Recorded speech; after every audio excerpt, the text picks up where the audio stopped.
Magnetic fields have been a curiosity for thousands of years.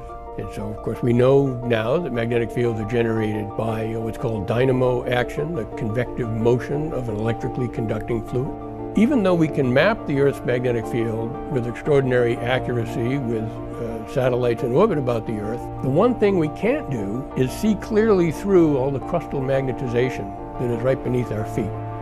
Jupiter is a gaseous planet, hydrogen, helium. There is no magnetized crust that obscures our view of the dynamo deep below. So the exciting part about the Jupiter mission is that we'll be able to image for the first time the magnetic field on the dynamo surface in a way that would never ever be possible on Earth.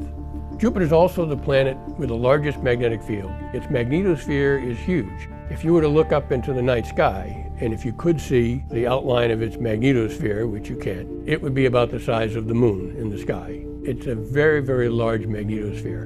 In fact, in the Voyager program, we learned that the magnetic tail, the part of the magnetosphere that is drawn away from the sun, extends all the way out to the orbit of Saturn and in all likelihood beyond. It's a very large feature in our solar system. It's a pity we can't see it. Juno is the fastest spacecraft ever to venture into the outer solar system.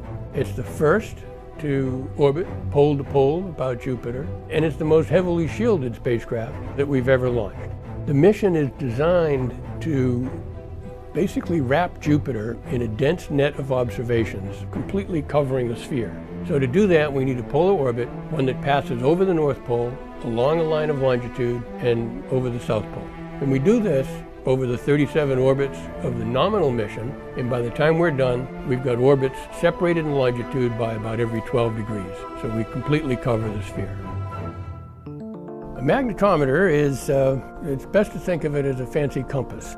Unlike a compass that just records the direction of the magnetic field, our instrument tells you both what direction the field is in and what the magnitude is. And we can measure that very, very accurately to 100 parts per million. Juno's magnetometer is another in a long line of magnetometers built here at Goddard Space Flight Center, following designs developed by Mario Cunha years ago.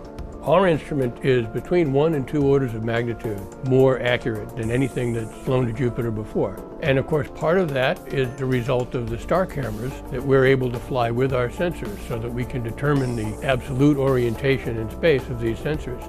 If we did not know the orientation of the sensor as well as we can determine it with the star cameras, we would lose accuracy in the vector measurement. So we carry 4 star cameras with our 2 magnetometer sensors. These have to be held in the same orientation with respect to each other under very extreme environmental conditions.